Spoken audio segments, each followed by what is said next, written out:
Hello, galactic travelers slash monster hunters, space Rathalos Jedi. I don't know. Picture Darth Vader as a Rathalos. Anyway, I'm Richard. And I am Karl, the co-host of this currently unnamed podcast, because who knows what we're talking about. I mean, I did have to have someone look up our podcast today because it came up in natural conversation, and Wait, Deep Space and Dragons is pretty solid. yeah, well, I mean that's the actual title, in case anyone was confused. Over 100 episodes in about what the title of our podcast is. It could be. People are fascinating for their ability to not pick up on things. Right, right. Never People are underestimate fascinating. human anti-ingenuity.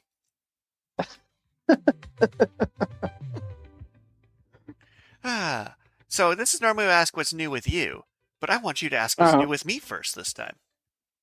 Ooh, spicy, mixing it up. All right, all right. What's new in the Richard verse? Nice. You even did the verse. I'm so proud of you.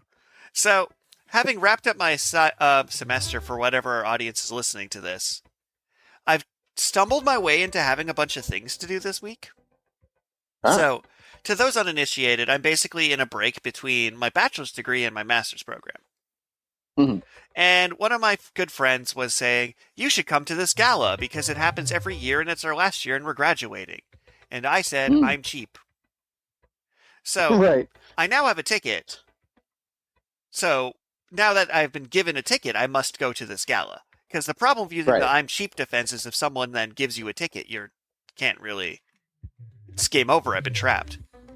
You've been trapped. Although, to be fair, it's kind of like an ultimate hustle because I want to wear a suit and go to a gala. That is more my scene than going to a club or a bar, to be honest.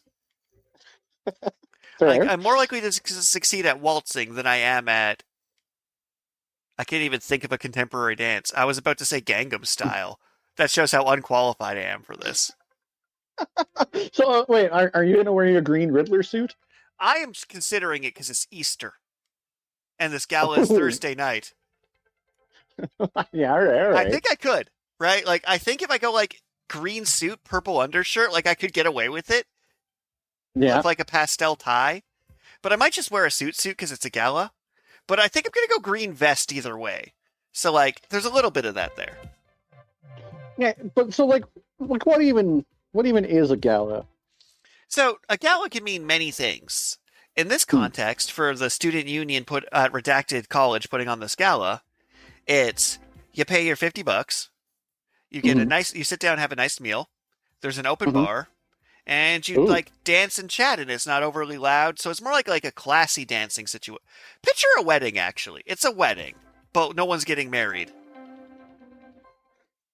Yeah, okay. I mean, I guess that does seem up your alley. Yeah, because it's I can sit at a table and make small talk with my classmates while sipping. And then my friend brought up a really good point. This Hmm. gal is $50 with an open bar. Hmm. Yeah. Current prices, how much would it cost if I went out and had a couple drinks? Well, yeah. I mean, the meal plus two drinks, you've already made your $50 back. Right? So it's efficient to go. But it's one of those things where it's like the stray cat I am, I needed to be specifically invited. I Hmm. fully intend to pay them back for the ticket, Right. but it was the concept that's I will buy you a ticket to come to this thing, and then you could pay me back someday. Then I'm like, oh, you genuinely want me there enough that you would wait till the fall when I get paid to pay me back for this ticket. Therefore, I feel justified to come to this thing, and will in fact reimburse you for your ticket after the fact. Because for me, it's the ego So boost. so gala aside, um, you said the masters you're going into is a fairly small program. Are there any other students that are in your current program that applied for and got into the masters, or do you know? So, what's interesting is what I'm about in my relatively small program, and this made into the school newsletter of 60 students. About Mhm. 15 made it into various master's programs. Okay, that's pretty good. None are going into mine, but a good friend of mine's going to a very similar program at a different university. To the point where Okay, technically in our co-op semesters, it might be possible to do a cross-university project if we wanted to work together on our final project. okay. So it's entirely possible that me and my friend then make a science fiction magazine together between our two colleges to have a larger pool of resources and submissions. Hmm. So Makes sense. No one that I'm aware of is going direct. I know of one person who's going to my school, but is going to a different program because the one I'm going Hmm. to offered communications, languages of modernity, sorry, literatures of modernity, Hmm. and professional communications. I picked one, and then one of my friends is going into a different one. Makes sense. So screenwriting is the one I didn't end up doing, even though I considered it, because it was like they had a section for game screenwriting, but like screenwriting isn't my forte. It's one of those things I'm sure I could do and happily take a paid job doing. Wait, is there a master's of screenwriting that you'd be able to go into, Yeah, or these are is three that master's programs I was talking about specifically. a master's of screenwriting? Yeah. Master's I mean, basically just means I'm good enough to teach people with bachelors. yeah, okay. So if you have a master's of screenwriting, it means you can train screenwriters. Where if you have a bachelor's of screenwriters, it means you can screenwrite. Kind of, sort of. Wait, can you get a doctorate in screenwriting? Probably. So far. No. I know you could get a doctorate in communications, and you could get this interesting hybrid doctorate of like a literature communication hybrid doctorate I'm staring at. We'll see how much school I feel like doing after this one. Right. Because the odds that I stay in school till I have a doctorate and see if the world's still standing afterward are not zero. Even in the apocalypse, you'll be able to call yourself a doctor. You know, someone will be having a medical emergency, and they'll be like, "Is there a doctor in here?" And you'll be like, "Yeah, I'm a doctor." Technically, sure. Pretty much. Like, that is a great endgame. Like, there is a certain irony that if I, of all people, had a doctorate, to you personally, it'd be the funniest thing imaginable. It would be pretty funny. So, like, because I have, like, my little 4-month stint between programs, I'm, like, signing up for as many things to do as possible. So I have, like, next weekend I go to the indie author convention because I got, like, funding to go attend this convention of independent authors. Of which you happen to be one, so that's Right? you So know we're a gonna, nice natural segue to plug your books. I if mean, you, yeah, you but want no, to. like, I'll do it after the conference because one of the lectures is literally how to plug your books better. Okay, I mean, I guess that's fair. Don't want to plug your books on our podcast in a mediocre way. I mean, I'm gonna do it anyway. Yo, if you're 112 episodes in, buy the Minuet of Sorcery and Waltz of Blades. We have entertained you greater than the length of, I think, all of Gundam. Like, all of them. Right? Because we do, like, hour-long pod. That's 100 hours of content. You can buy a book. Come on, cheapskates. You're gonna learn not to call people cheapskates when you go to the convention. No, that's probably going to be the exact tactic, is you make chicken noises until they buy your book. Like, as much shade as my classmates thrown at me for being, like, Mr. Self-Promo in my first year, it worked. Like, a friend of mine was like, well, like, how do you ice break? I'm like, you walk up, you hand them a business card and say, want to hear about my book? They'll hate you, but they'll remember you till the day that you die. So, yeah, I'm heading to that for, like, some various lessons and conferences and things. So hopefully if I play this summer right, I'll be able to survive on writing commissions for the summer. That would be pretty good. Oh, yeah. I'd be so happy. I mean, I say survive loosely. If I end up as a writer and end up making sub-minimum wage, but I did it writing, I'll probably still be pretty happy about the outcome. Yeah, So that would be impressive. So that's what's new with me is transitioning between life phases, signing up for classes, being forced to go to a gala. I got through the door like 5 minutes ago because it was my last class of the semester, so we went to the Friend Zone Club. The Friend Zone Club? So it's supposed to be like an icebreaker, cross-program, get to know each other, sing some karaoke, play some board games mixer type club. Okay. That is terribly named. Yeah, that is a terrible name. Like, me and my friend enjoy poking fun at it, but we determined the best use if you're calling something the Friend Zone is it should be a lesbian-only podcast. Yeah, okay. Because then there's like enough levels to irony to that to make it not a cringy statement. That's pretty funny. Because it's like, yeah, no, like anyone who's ever said the phrase the friend zone is a bad person or an uneducated person. And I hope most of them are uneducated so I can then educate them that the friend zone doesn't exist, buddy. There's no amount of hitting the gym and power thirst that'll undo this because it's not a real thing. But good try. Power thirst. I stand by the power thirst callback. So, all in all, I'm in pretty high spirits right now, despite the fact that I could be spending the next week doing nothing, but now I have to go do things. Right, The right. direct tour between the introvert I actually am and the extrovert I pretend to be on TV. You can only pretend for so long before it becomes true. No. Firmly disagree. Looking at the state of world politics, I firmly disagree that if you believe in something long enough, it becomes true. Absolutely not. No. If a person pretends to be something for long enough, eventually it becomes true. No. Like, we got someone pretending to be a king right now, deporting their citizens, and we cannot let him pretend he's king until it becomes true. That would be bad. It would be bad, but I'm saying it could happen. I think it did happen, though. I think that's why I'm fighting so hard back against this, is I'm pretty sure he did just pretend to be a king long enough until he gained the power to somehow ignore the entire Supreme Court, hypothetically, if we were talking about such a real-world figure. Guess who we're talking about? Kirin Zabi or a current American politician? Tough to say. Oh, man. I swear, real world's more ridiculous than fiction. Like, Eisen's got nothing on some of these politicians. Well, Eisen had no political ambition. Yeah, but Eisen's hypnosis was less effective than some news organizations at convincing people of things that are just blatantly untrue. Like, I don't even think Eisen's Kogetsu Shigetsu could convince somebody that repeated market crashes while people were doing mass insider trading was good for the price of their groceries. But well, anyway. Also, this is a parody podcast. Don't sue us. Don't sue us. Please do not sue us. Do. I should actually, also, we can record a pre-reel, like the technology's there, that we could do a "we're a comedy, don't sue us" disclaimer and auto-put it retroactively on every episode. I mean, we definitely, maybe we should at this point. I mean, we try to avoid politics, but eventually it'll come up in some way or another. It's so hard to avoid politics instead as a writer. So, like, right now, one politician wants to defund the CBC, Canadian Broadcasting Company, and replace it with nothing, which will result in foreign media, predatory algorithms, meta, and darkness filling more news stories. Right. The other side's like, no, public broadcasting is good because it keeps our Canadian culture alive. As a writer, my side is spoken for. I can't vote against the person who wants Canadian literature to succeed versus the one that wants to slash it completely.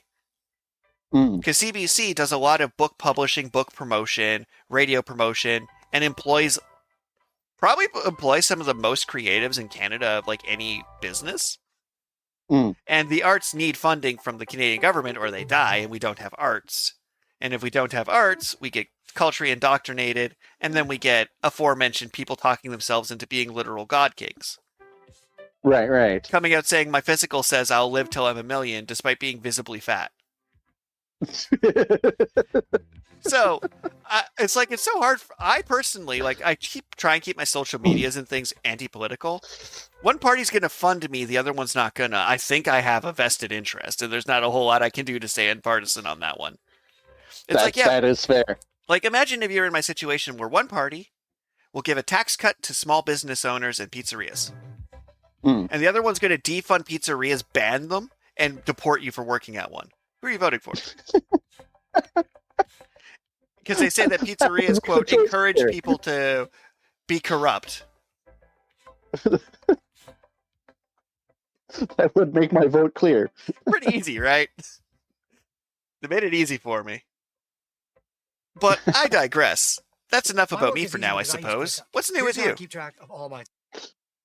Oh, have you heard of the show The Bondsman with Kevin Bacon? I've heard of Kevin Bacon. I hear he's one of the Avengers. He did get kidnapped by the Guardians of the Galaxy for the Christmas special. Marvel deep cuts aside, rest in peace, Marvel Universe. It ended at Endgame. My fiance, she is a big fan of Kevin Bacon and his work. Honestly, based. So we saw the show, The Bondsman. I believe it's on Prime TV. I don't know.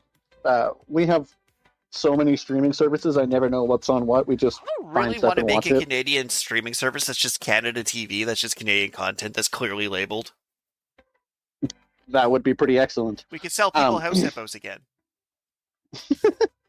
I would absolutely put those history moments on the streaming service instead of commercials. It'd be great.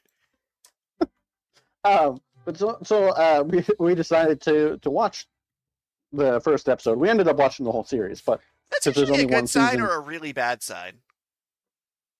it was good. After watching the first episode, I found myself thinking that it was like more gory and violent and supernatural. Oh, good, because Supernatural was weirdly PG-13 for what they were trying to do. It really was. It's the CW effect. Like, the CW will be like, well, we'll have people die in graphic gun violence, but, oh man, does everyone sleep wearing a sheet around their body in full clothing? Yeah. But so, I mean, the basic premise of the show is that this bailiff bondsman, he dies, goes to hell, and then gets brought back as a demon bounty hunter. You know what? I think we should do something new for our podcast going forward. I think we'll go what's new with us, and they can't be show reviews, but then we're going to go new show of the week, and then go into our proper podcast. So that way we each say what's new with us, and then give like a new show, and then go into our normal topic. Well, see, I really enjoyed the show. Just a quick recap. I would recommend watching it. It was a fun watch. I'm not saying you're not allowed to talk about it. I'm saying we need to acknowledge this in our runtime, so these chapter markers are accurate. But, as I said, I likened it to Supernatural, which is somewhat untrue. But it got me thinking about, I don't know, I can't cite where I heard this, but it kind of seems to be anecdotal.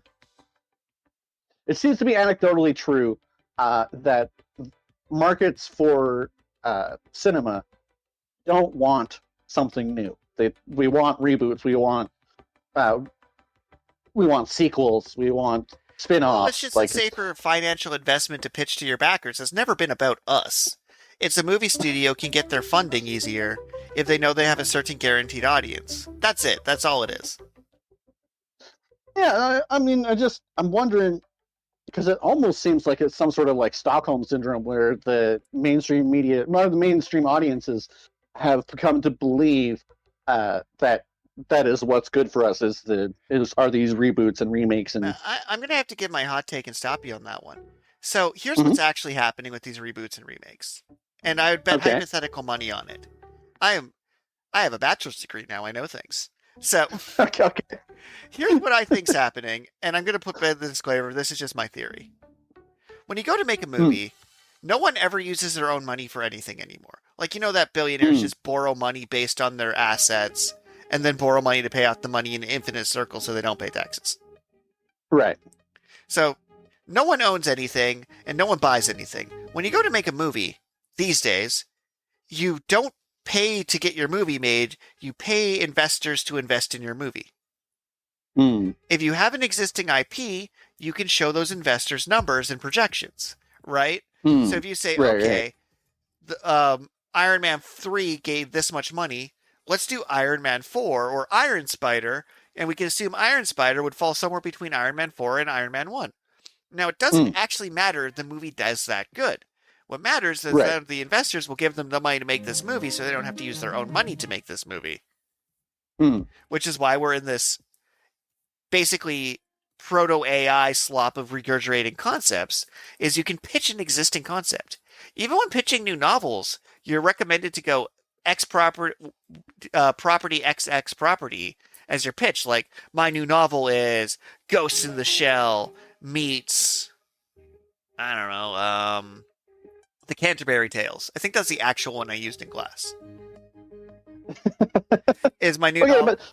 My upcoming novel is Ghost in the Shell meets The Canterbury Tales. So that way the people have like an idea of what you're doing, but the studios are too lazy to blend two ideas and they just say, I'm doing Spider-Man in space. But so even like going back, say 35 years to good old 1990 when Jurassic Park was published. Uh, Jurassic Park the movie came out in 1993, a great box office success. But there's like a ton of movies that are still just pitches for the books, like even before this studio influence that you're talking about. Yeah. And it's so much easier to make two things. First, there's still always been investors. Like, you can't go back far enough that you don't try to get investors. Before we had as long of a catalog of movies, what do you base your movie on that you already know is successful? Fair enough. So it's like, if you need to pitch an idea and you don't have a movie to already base your movie on, you base it on a book. In fact, a lot of authors make more money optioning their books to film studios, where they'll give you like 20 grand so they could make a movie off it, than they make on the actual book sales. Yeah, people will deliberately write books to be optioned as movies because they'll pay you for the rights to it and never make the movie, but they might want to someday. And if you're making a $20 million movie, giving some dude $20,000 for their thing is a small cost of the movie. Fair enough. 20 million would be an extremely cheap movie by modern standards. Oh yeah, but if it's my book, But so I mean, as it turns out, I've been thinking about a lot of like my favorite movies. So it's like The Princess Bride was based on a book. I read the book because I like to read the book versions of movies. But The Princess Bride, the Secret of Nim, that was a great movie. I read the book too. Shawshank Redemption. Yeah. Oh man, I didn't realize apparently that's based on a Stephen King book. So now I haven't been able to find it. It's probably not that hard if I actually really want it. Probably not. But I mean, Meta can find it to scrape it for their AI, so you should be able to find it legitimately. But the main reason I actually brought up Jurassic Park is because that is an incredible. The first movie was incredible. The second movie was all right. The third movie didn't really need to exist, and then Jurassic World as a whole they're coming out with the fourth one. I didn't realize the third one did well enough to even support the idea of being a fourth one for Jurassic World, but apparently. But I'm curious where it all started, so I was trying to find this a copy of Jurassic Park, the book. Yeah. Right. We went to the used bookstore, and they didn't have any copies there. It was too bad. Still proud of you for going to the used bookstore in general. Well, I mean, tangent. I bought that one book at the used bookstore called A Magical Girl Retires. Yeah. That book was absolutely fascinating. I thought you were about to say "changed my life," and then you did. No, it didn't change my life. Sure. No, I'm not going to like go out and try and cause or fight climate change by using the power of time. Like that's. Are you sure? If you had the ability to do so, don't at me with this nonsense. I call bullshit. You'd absolutely go do this. Just be careful, because magical girl powers awaken through tragedy. So. Yeah, but your life's been pretty chill. So like your tragedy be like, you open a muffin and then it falls on the floor. And then I become the magical quote unquote girl of time. I was gonna say gravity. Because I wanted to turn back time. Right? We're like, my life, it's a problem if I have to be traumatized. Like different people require different amounts of traumatized. Like, one of my good friends puts my trauma to shame, and I'm like, oh, your aunt just ran into the jungle and never returned. Huh. Oh. I don't want to know what would it take to traumatize you. Uh-oh. Anyways, back to the topic at hand. Unfortunately, they did have a random South Korean translated novel, but they did not have Michael Crichton's Jurassic Park. I think you won in that exchange. One of those sounds far more interesting. Well, but so then we went to Indigo, Canadian bookstore. Do I have beef with Indigo? I don't think I can have beef with Indigo. Anyway. No, you're not to. They're Canadian, so. Yeah, but like, What have they done for me recently? Like, they ain't Barnes and Noble who stock my book. Mm. Although, to be fair, after I go see the seminar, they might tell me how to get into Indigo. Yeah, I'm not going to pick a fight with Indigo. That seems stupid. That seems very poor choice. Who knows? Maybe one day they will sponsor our podcast, and then we'll actually be some sort of writing podcast from there forward. There's like very decent chance I do a book signing at Indigo. Like, why would I pick a fight with Indigo? That's just foolish. I do have beef with historically with chapters, but that's a whole other thing. Anyways, it turns out that Indigo does have new copies of, well, quote unquote new copies of Jurassic Park. I say new copy because they've never been read, but I picked it up. It was only $15. It's pretty cheap, and actually, if I am so inclined, I feel like I could get most of that back in credit at the used bookstore, and then just buy more used books and pay it forward. I support this life hack. This is like such a good infinite money glitch because it's actually just infinite text glitch. Right. But I grab the book, I pay for it, and then I look at the cover, and it says it's the 25th anniversary edition. That would have been like 2015, maybe? Yeah. Like I said, the book came out in 1990. So the 25th anniversary 2005. would have been 2000. Would have been 2015. I have a bachelor's degree. But so then that makes me wonder. And actually, what's new with me ends with a question for you, there, Richard. Spicy. Was this book just sitting on the shelf at Indigo for 10 years? Like, what do they do? What do bookstores even do with the overstock of things like that? Where it's this is like a full class, but oh man, I don't know. This will be hard to give you a succinct answer because there's some variables. But in essence, how it works out is, and one of my professors got a negative invoice on one of their book sales because of this. Is bookstores order copies of books, right? And then after a certain period that's in the contract for that book expires, they get sent back to the publisher. Then the publisher can either pulp them or like try and purge them on a discount. I see. So in the case of this Jurassic Park book, what probably happened is it actually probably has been sitting on the shelf the entire time. Because if it wasn't selling, they would have shipped their shipment of them back to the warehouse. And if they had the storage, they would have kept them stored. But if they're a small publisher, they would have popped them down into fresh paper. I see. There's probably just a massive warehouse for when they release this book with probably a Jurassic Park movie that just has infinite editions of this book. And when they run out, they just order from that stock of them. Because it's a popular title. I kind of thought that this Jurassic Park book was supposed to be in line with like I said, I saw a trailer for a new Jurassic World movie. Jurassic World. Yeah. So, like I said, it's a complicated question. I'm not sure I did the answer justice. Because there's a lot of factors. Like, for someone like me, for example, because of how my books are ordered, there is no, printer to get shipped back to, so I can't get charged overage. But it's entirely possible for, people to... Chapters, which I had beef with earlier for the thing they did in the late 90s, early 2000s, is they'd order tons of books to fill out their shelves. And then after the period expired, return them all because they were ordering more books than they knew they would sell to make their shelves look more full, to look like a bigger store. And then these publishers would take massive losses. Because Chapters opened a distribution center also named Chapters, so they could get distributor prices to then distribute them to their own bookstore. So it's basically they made a warehouse, bought at warehouse prices to sell them themselves, knowing it wouldn't sell, to then send back to their warehouse to send back to the publishers to eat up the damage. I see. That does seem a little bit seedy.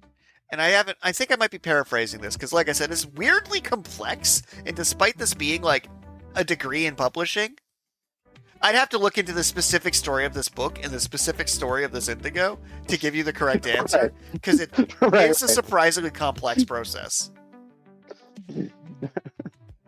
But yeah, basically what's new with me is that I've been on a tirade of reading books that have movie adaptations, and my sights are set on Jurassic Park now.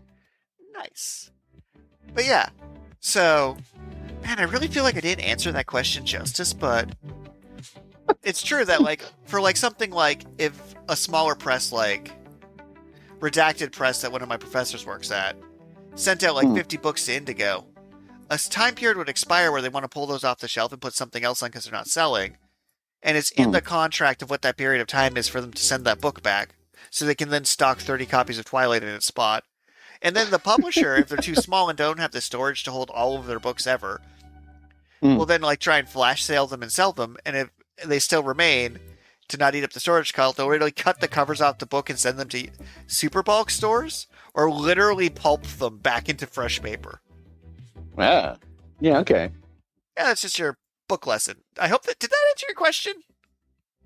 That answered it adequately. I mean, yeah. Like you say, the specifics of this 35-year-old book that's probably been on the shelf for 10 years. Well, that's what I'm saying. We It don't probably know, but hasn't been. What happens is they would have looked at like how many. Literally, their inventory system be like, we're low on Jurassic Parks because it's an evergreen title, and they just order more Jurassic Parks. And the version of Jurassic Park they get is whatever version they happen to have from that distributor, because they do have the storage space. That makes sense. And then you get some of these sketchy things like Lord of the Rings being like, we have the Rings of Power edition, so if you order those, we'll send you these ones that promo our new movie. And then booksellers being like, no, I don't want that version. They're like, too bad, the older version costs more because we got paid to sell this version. Jeez. Oh yeah, it's an interesting industry to say the least. So, on to our topic half an hour in now that we've talked about the Bondsman. And you never told me if that was based on a book. Like, that tangent didn't really go anywhere other than it's a cool book. A cool show. Well, I mean, that tangent was more so just about, like, the general state of movies, I guess. And movies and television where we just seem to be eating up this regurgitated remade content. Yeah, to the point where I'm guilty of that. So they released a new Gundam series on Prime last week. Okay. It's Gundam GUUUUUUEX. There's a bunch of U's in it. Gundam Okay. Quicks. And the premise is that it's an alternate retelling of the 1 Year War. Not really. It's Zeon won the 1 Year War, and that's where this series starts. Okay. So the premise is Char successfully stole the Gundam. Mm-hmm. So the 1 Year War is different, and we're following this alternate timeline. Mm-hmm. On one hand, that falls guilty to your criticism of it's a remake. But it's also not a remake, because all the characters in this are new, because it's not in that timeline, other than, like, maybe Char. We don't actually know if he's in the Gundam. And a couple of obscure Zeon side characters that I recognize and no sane person should. Right. And it's like, on one hand, it's not really a remake. And on the other hand, if anything deserves a remake, it's 1960s Mobile Suit Gundam. Because I've tried to watch that trilogy and it does not hold up because of graphics alone. Like, just production quality. It's kind of like just an interesting thing to me that it's, even when I saw something new, I immediately compared it to something old, namely Supernatural. And then actually watching The Bondsman, it's like, that's not actually a fair comparison at all. Well, here's where it gets interesting is, it's mnemonic at evolution, right? Like, we throw a lot of shade at Show and Jump for this, because we've been old enough to watch Show and Jump in our lifetime, it's really easy to see what shows are ripping off what shows. Mm-hmm. Supernatural is just Jonah Hex. Yeah, okay. And DC's Jonah Hex is probably the closest thing to the Bondsman of undead cowboy hiding monsters in the Wild West. And Supernatural is like, Supernatural is a monster hunting western set with 90s tropes, or, well, I guess more like 80s tropes. Right. But it's a western, by the way, like they wander into town, kill the monster, ride off on their horse, which is a Chevy Impala. Right.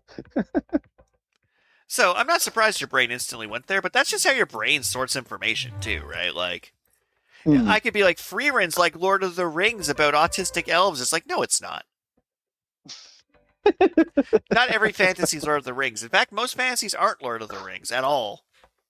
Right. If anything, Freeren would be Dragon Quest with elves. Or like straight up D&D. Like, a good homebrew D&D location is probably closer to where Freeren takes place than Lord of the Rings is. since there's mimic chests and book tomes. Yeah. All right, so what do we want to talk about? We didn't really discuss this. We're down to 2 topics. You feeling show and jump roundup? You feeling weird superpower matchups? Because I'm not as prepared as I should be for weird superpower matchups. Or do you have an interesting third topic? Do you want to just keep talking about book pulping and reboots that aren't really reboots of things? Well, I mean, in that vein, it's like since I'm in the brain space of Jurassic Park, it's like Jurassic World was almost a shot for shot remake of Jurassic Park. So, But it was yeah. also a continuation, or like the Star Wars: The Force Awakens was I almost a was shot for just shot thinking that remake. verbatim.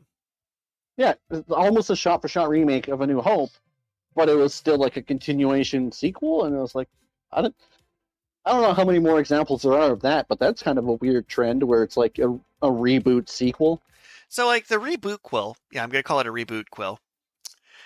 So, it's kind of funny is it's like when we were talking adaptations, there's like the terrible Ghost in the Shell reboot, which wasn't a reboot-Quill, it was just Ghost in the Shell, but we whitewashed it and made it live action. Mm-hmm. But reboot-Quills are interesting. The idea where it's a sequel, but you're also redoing the story. So the Mm-hmm. sequel to the Seven Deadly Sins anime is an interesting one because they basically are Oh, like, so they made a sequel anime to Seven Deadly Sins called Four Nights of the Apocalypse, okay. and the main character follows Percival, has nothing to do with the main cast, but it basically boils down to every one of the Seven Deadly Sins kids teaming up to form their squad to fight King Arthur, who's the evil emperor, and then you realize that the premise of Seven Deadly Sins of, oh, I need to find this elite troop of knights to save the kingdom. It's like they kind of rebooted it while making it a sequel. So I wouldn't hesitate to call that a reboot-Quill. Because, yeah, I think this Right. episode's on reboot-Quills now. Because this is going to be a fun thought experiment. Games are also interesting for this. So I Mm. recently binged the Devil May Cry anime. Okay. The Devil May Cry anime is awesome.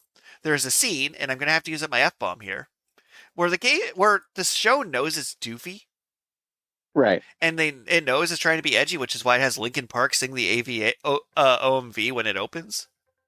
Mm. There's a scene where Dante drives this motorcycle off the back of a ramp truck, right? Okay. Does a flip, grabs the handlebars midair. The enemy says that's so fucking cool, and then gets hit by the motorcycle. Okay. And it's like, for the reboot-Quill idea, which could have went into our earlier adaptations idea, but in this one, it's like, okay, they want to take characters, concepts, and locations for Devil May Cry, but they want to make it fresh. So it's like, there's a scene in the original Devil May Cry where he shoots a pool ball to hit a bunch of pool balls in the air to hit a bunch of enemies. Right. They do that scene in this Devil May Cry, but this Devil May Cry isn't attached to the old one in any way, and it wasn't like they retold the story of Devil May Cry 1. They retold a story with different characters that fits the themes and the basic setting of Devil May Cry, so it was a more like proper adaptation. But reboot quills are interesting because it's when you do that while keeping your previous show intact somehow. Like Boruto wanted to be a reboot quill so bad. It did. It desperately wanted to do that. Yashihime, the Inuyasha one, did a reboot quill where it was like they had Shishomaru's kid fall through the well to meet the demons to collect the MacGuffin shards. Ah.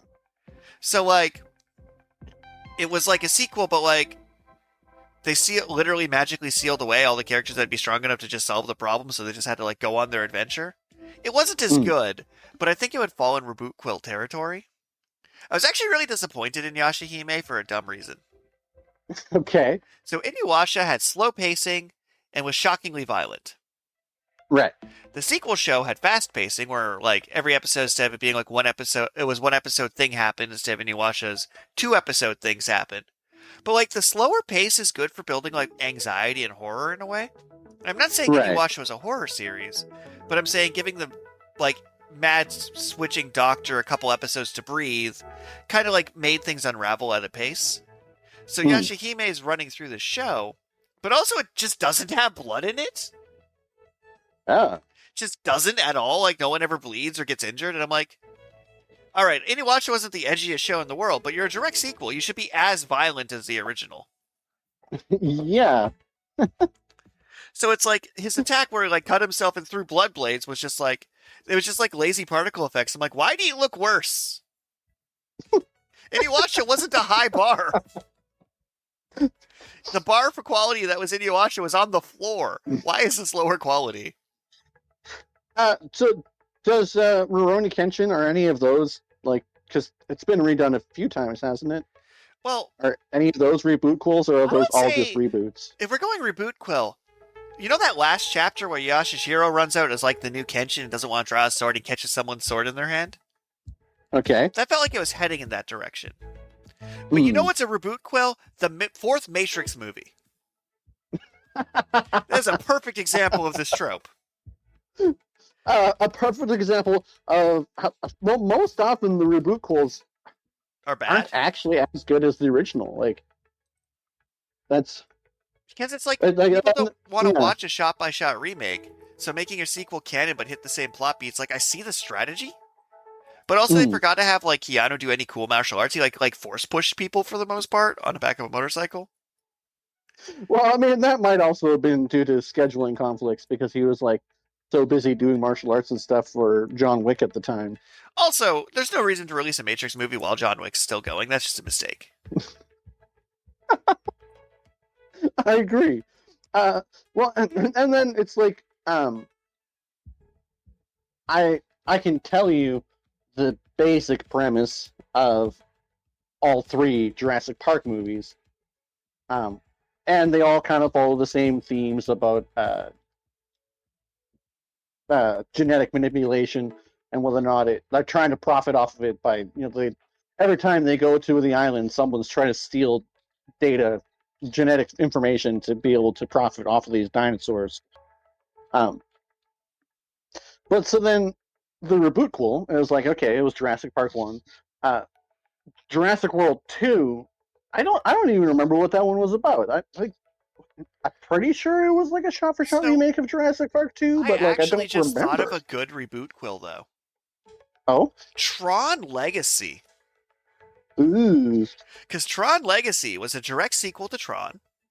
mm-hmm. Tron, 1982's Tron, was not a Mm. good movie. It was an interesting movie. Tron Legacy in 3D in IMAX with moving chairs in 3D while slightly toasted was a fantastic Mm. movie. But it's like it was new characters, new visual style, new everything. But also Mm. they had to like beat for beat explain this is Tron, you're in the computer, here's the circuits, here's the hover cycles. But also the Mm. character Tron was a character in Tron Legacy. So I'm going to say Tron Legacy was a good reboot-Quill. Because I think one of the hallmarks of a reboot-Quill is you get Mm-hmm. bonus rewards, a good one. If you watch the original, you get bonus rewards, but you don't have to. Because, like, Star Wars Force Awakens, you don't have to watch any other Star Wars movies for that to work. Like, another Mm. good example would be X-Men Days of Future Past. Ooh, yeah, that one was pretty interesting. Because it was like an X-Men Origins movie while Mm. being in the past and also the future. um, yeah, that one was pretty interesting. Uh, I think the best example of a good reboot-quill though is Top Gun Maverick. Yes. Oh, that was Uh, a good one. Tasty. that one was so much better than the original movie it was even based on. Like, Tron Legacy, I guess, falls in that same category, but oh man, Top Gun Maverick was so good. Like Tron Legacy, I still stand by Tron Legacy. I'm telling you, go buy some legal edibles and watch Tron Legacy at 2 in the morning with friends. It is a good time. But these prequels are probably why I have to like give like 8 qualifiers. You know, it's a Mm. terrible for being. I just blanked on our word for this. Reboot Quill, but not a terrible movie. Was Jumanji: Welcome to the Jungle? Oh, So being a video game with the Rock body swapping, it had nothing to do with Jumanji. right. It just wasn't a good Jumanji sequel. It was just a different kind of doofy movie. Mm. So I didn't hate Jumanji: Welcome to the Jungle, but I don't think it worked well. Right. It actually had no business being a Jumanji movie. Kind of like now a blatant reboot quill, Ghostbusters Afterlife. Blatant reboot quill. Not even trying to hide it. Yeah, no, they did not even try to hide that at all. It was 100% a shot-for-shot remake of the first one. But then all the characters except for Spangler showed up because his. Well, I mean, he did show up as uh, So here's a probably ghost, the but most like renowned reboot quill that's come up recently. Hmm? Cobra Kai. Cobra Kai. Have you seen Cobra Kai Oh, yet? I have not seen Cobra Kai. I am a little bit curious if I need to watch Cobra Kai to be able to understand Karate Kid Legends, which is a reboot quill proper. That's like a double reboot quill. It looks like because Mr. Miyagi and his student, and then Jackie Chan, not his student anymore, but Yeah. it's rebooting and sequeling two different Karate Kid movies. Cobra Kai was sick though. Just turns out Karate Kid works better as a series. Who knew? As a series about adults, because you do always talk about how aging up the protagonist just makes sense. Well, it's also a reboot quill because like the adults, they're still the actual kids. Like that's the point. Is each one like Romeo and Juliet trains up their fighters to like Hmm. learned nothing from the Karate Kid. Like both the good guy and the bad guy training new fighters to beat each other up means neither of them learned anything from their movie, and that's kind of what makes it great. Okay. How many seasons of Cobra Kai are I there? think there's 4. Hmm. I enjoyed Cobra Kai.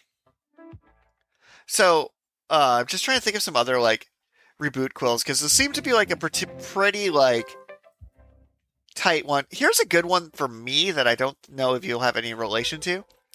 The Hmm. Neon Genesis Evangelion movies was wild. So it looked like they were just doing HD remasters of Evangelion. Like they re-released the Hmm. Evangelion 1.0, and you're like, oh, it's a retelling. And then you realize they changed a few things. You're like, okay. And then by the end of it, you realize it's a direct sequel to Evangelion, and it's the 13th time they've wiped out humanity. And you see the dead bodies of the other protagonists floating in space from the last try at it. It was such a good That reboot does. quill because not only did it catch me off guard, it ended Hmm. well. I am satisfied with how Neon Genesis Evangelion ended. Despite being one of the most convoluted series in history. Despite being a reboot quill of the most convoluted series in history, with a questionable fan base, a Suicide Watch director, like the fact that they did it and it ended and they landed the plane is insane. It took like Hmm. I think it took like 12 years to get through that sequel series, or like 15 or Hmm. something. Did not Right. think it was going to land the plane. There's a bad one, Terminator Dark Fate. Ooh, yeah. Terminator: Dark Fate was not. What? See, again, like I understand why uh, studios or creatives need to pitch existing ideas to be able to get funding to actually make their idea. But it just makes me so sad that it's like if you have a cool idea, and like, it makes me sad that you can't just believe in the strength of your idea and make something good. Well, as people You vote with have their to dollar, right? paint it. Like, as we were Mm. talking about the Minecraft movie the other day, you Mm. can make these movies exist. You have to either invest in them, make them, or watch them. But most importantly, not watch the garbage. The moment you buy a ticket for the Grudge 2020, you did this. I mean, that is fair. I not exactly hate watch, but I do frequently watch video game adaptations just to see if they are as bad as I expect them to be. And that's the thing. Like, the Minecraft movie did better than any other adaptation in history. Therefore, they're going to make more movies like that because it made them billions of dollars. I actually brought in Minecraft themed plates to our wrap up party today because I wanted to see how people react. And they're like, who brought the Minecraft plates? And I was like, going to myself. Because Minecraft is a big deal. I had someone look me in the eyes and be like, Minecraft is my favorite intellectual property of all time. What? Unironically. And I'm like, it's kind of funny to be like one of the OGs where Minecraft was just nothing. Yeah, Minecraft was literally just creative mode, and there like weren't even any enemies or anything. Like, And like, me and you played Minecraft pretty freaking early into the pipeline, as it were. So, yeah, I was gonna Dragon Ball Super, not a reboot quill. No. Though I would say there's a movie at the end of GT that's like about Goku Jr. and Vegeta Jr. that gets close. Hmm. And not Full Metal Alchemist Brotherhood. It's weird, but it wouldn't count. I mean, we already talked about how the Brotherhood doesn't land emotionally without the first one, but you kind of have to stop watching the first one partway through because otherwise you'll get messed up. You know what kind of works though? Yu-Gi-Oh! GX as a reboot quill is actually a fair argument. That's fair. Because Actually, like, I got an interesting question. Well, maybe not interesting, but I got a question for you. it's probably interesting. If not, we wouldn't do hour-long podcasts. I guess actually the Harry Potter movies TV series wouldn't actually count as a reboot quill because it'll just be a reboot. But it's so funny because they're going to cast Snape as a minority and not realize the implications that Harry Potter's jock father bullies the only minority in Hogwarts. The internet's loving this. But yeah, I guess that doesn't really count as a reboot quill because it just seems like it's going to be a straight reboot. Right, like a reboot quill would be like Harry Potter and the Cursed Child. Where you just have his son go through Hogwarts, but it's have all the same plot beats. Yeah, I don't know. I would say a good reboot quill though was not William Shatner's Star Trek, the one without William Shatner when they did it like a Star Wars style movie. I think they just called it Star Trek, and then they redid Wrath of Khan afterward. Oh, the Into Darkness. Yeah. Star Trek Into Darkness. That trilogy. That was a decent reboot quill, because technically it was canon, because old Spock time traveled back to create the new timeline. It was a whole thing, and I'm like, yeah, no, that's legit. It's easy to do a reboot quill of time travels that's straight up plot point. I mean, that is definitely true. And I would say that I personally enjoyed those movies. I feel like they got a pretty negative review from actual fans, though. Like, not that I am somewhat of a fan of Star Trek, but I'm not like a Star Trek fans don't get a vote. So here's the thing about Star Trek fans: there's real Star Trek fans that are human beings that watch Star Trek, and then there's internet Star Trek fans that have been so used to be bullied for their Star Trek takes that they get offended that normal people like Star Trek now. So it's just like, no, like actual Star Trek fans don't get mad at Star Trek properties. Actual fans of anything don't typically get mad at that property for existing and tell other people they're wrong for liking it. That's just some sort of like nonsense. I think like another reboot quill that comes to mind, but I don't think I made you watch this one, is Macross Frontier is interesting because it's like a direct sequel to Macross, but also is like, hey, we have the dynamic of the pop star, the pilot, the aliens. It's like they have like a lot of like similar story beats, even though they have different aliens. I see. But they do reference that it's like a thing to a thing. You know, it's been so long since I watched Macross, and Macross itself is this weird amalgamation of two other series. Oh no, I'm saying Macross, not Robotech. Robotech's the amalgamation. Okay, so I've watched Robotech, but I don't know that I've watched Macross. It was nearly impossible to. Just recently, Disney Plus managed to pry the rights for everything except the original. And if Disney can't get it, if Disney somehow cannot get something they want from Harmony Gold, it's over. They're the most powerful force on the planet. Disney failed to get the original Macross from them. What do they even want for it? You to not have it. They've decided that their weird amalgamation anime is pure art and there's no force on this planet that will have them give back the pieces they made into their amalgamation. You're like, no, you're not going to release Macross over here. It'll conflict with Robotech. And I'm like, did Disney not offer you enough money? Because, like, or is it just a pride thing now? I hope it's just a pride thing. I really do. I hope Harmony Gold's just like, no, we'd rather die than acknowledge that Robotech was 3 separate shows and give you back the Macross chunk. We refuse. We worked hard on this. Like, this is just such a fun mental picture.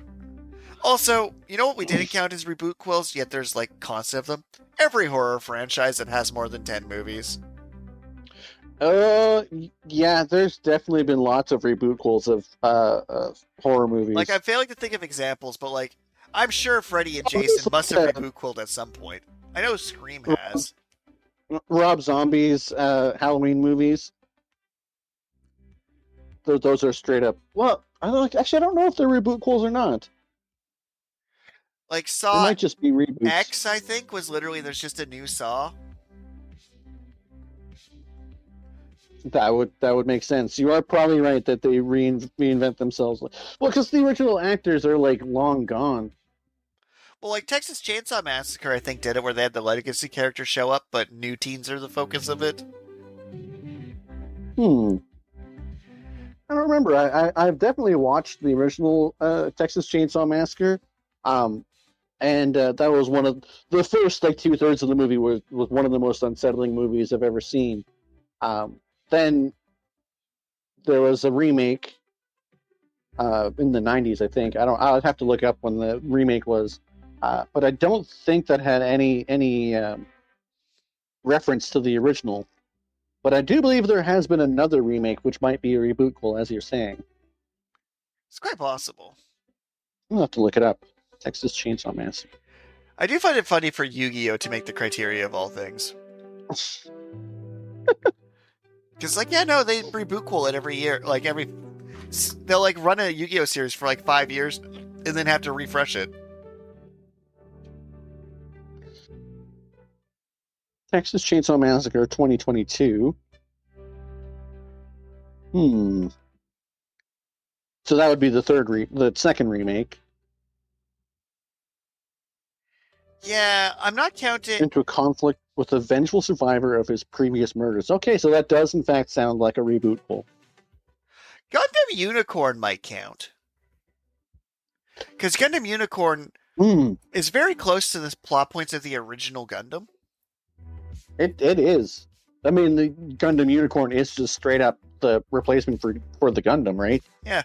So, like, Gundam does this a few times. Seed and Seed Destiny is probably the fastest reboot-quill ratio. Because they just do it, and then they just do it again. Right. Like, Gundam's probably ripe with reboot-quills of, do we have protagonist run up and jump into a Gundam, and then go through a war conflict, and then have a psychic love interest? Like, Gundam reboot-quills itself, like the original Gundam franchise where Universal Century is just like, yeah, no, Universal Century just runs on a loop. It sure does. But I think that's most of the ones I can think of that come to mind, which is good because we're right in time for our random question of the week.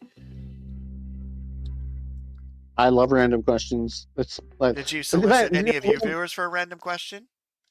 Oh no, I don't solicit people for. I just passively am like, oh yeah, I got to record a podcast tonight, and everyone's just like, oh, you record a podcast? And I'm like, yep. I mean, my quote today was, as a white male over 35 years old, I'm legally obligated to have a podcast. Fair. Okay, so here's one. If you could outsource one human experience that to an intern to experience instead of you, what would it be? So there's one thing you experience that you don't want to do anymore, so you make an intern do it.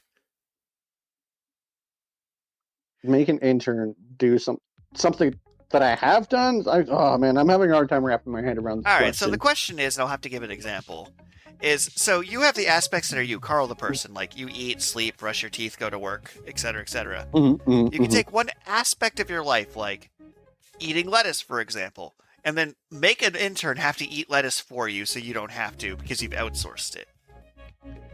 So if it's something like, for example, it's like I'm going to outsource sleeping to an intern, I'd hire an intern just to sleep for me. But part of that's like, how mean do you want to be to this intern, and how annoying is that human experience?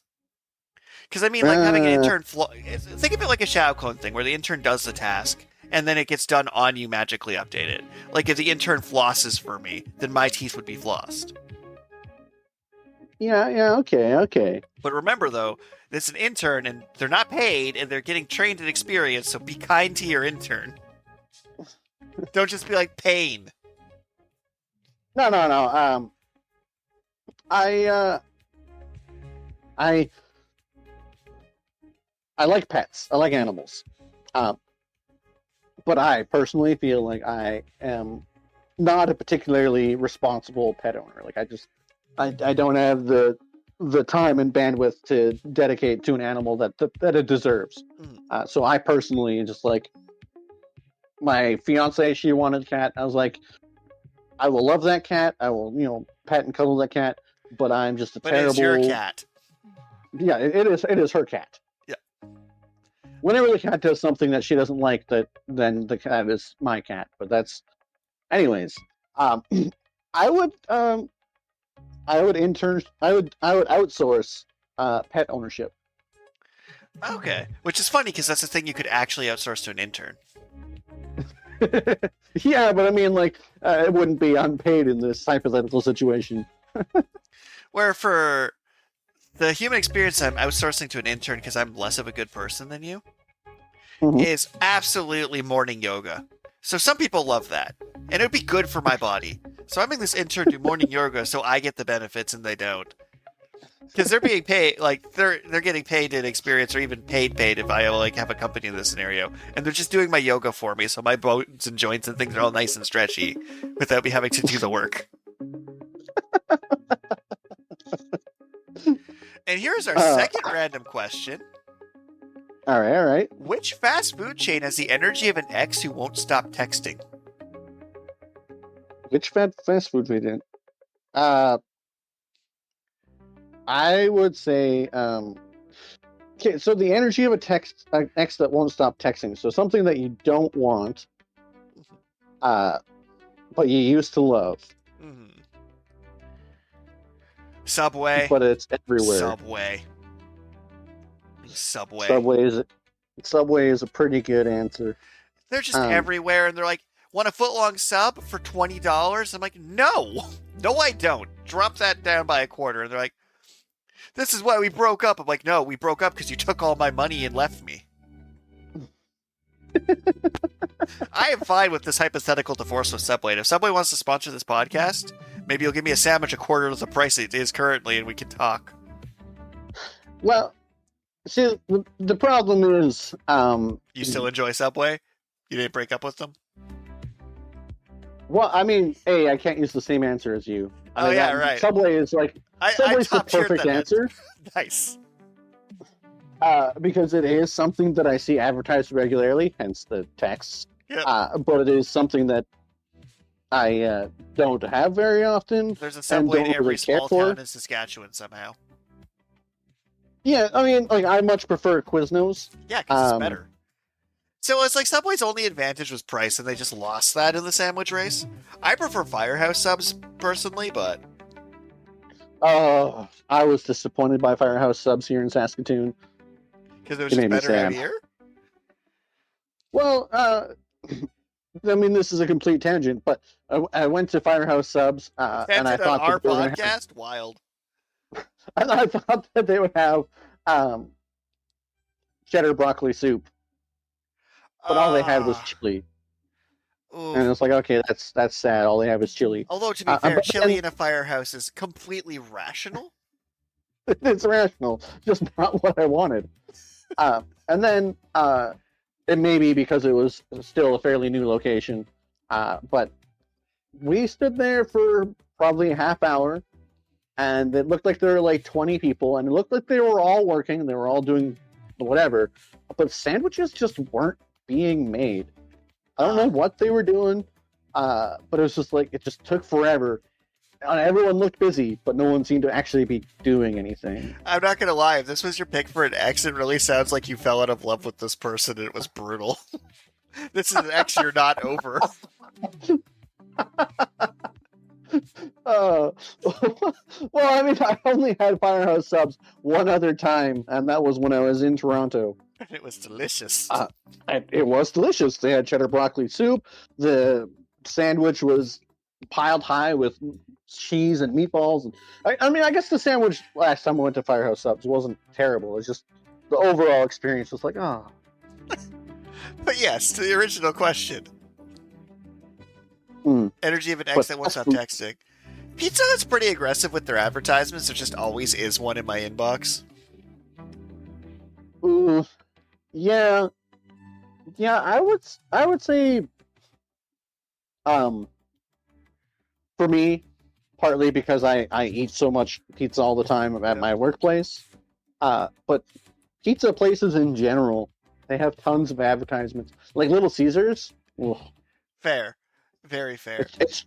it's cheap, but it's like It's not as cheap as it that's should that's why be. we broke up. Little Caesars, you're just too cheap. Well, for me, I go to Little C. So here's why I like Pizza Hut came to mind. It's a weird problem. So Pizza Hut right now is actually more efficient per slice than Little Caesars cost wise.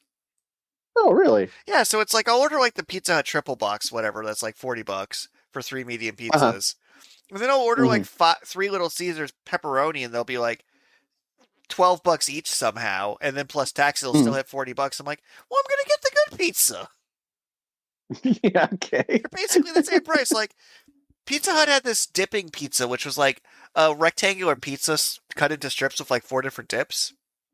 And the Hmm. thing was like $20. I'm like, that's how much pizza's supposed to cost, guys. Feed two. It should feed me and Jeremy for $20. Right. And all right, we got one last random question for the week before we wrap things up. All right. All right. This one's a quick one, so you ready? You got your reflexes up? Okay. You get to rename the Earth. Go. Oh, dang it! I'm not ready for this at all. Like this Um. full stop between Earth and go isn't the question. You get to rename the Earth. Full stop. Go. Full stop. I think I got the energy across right.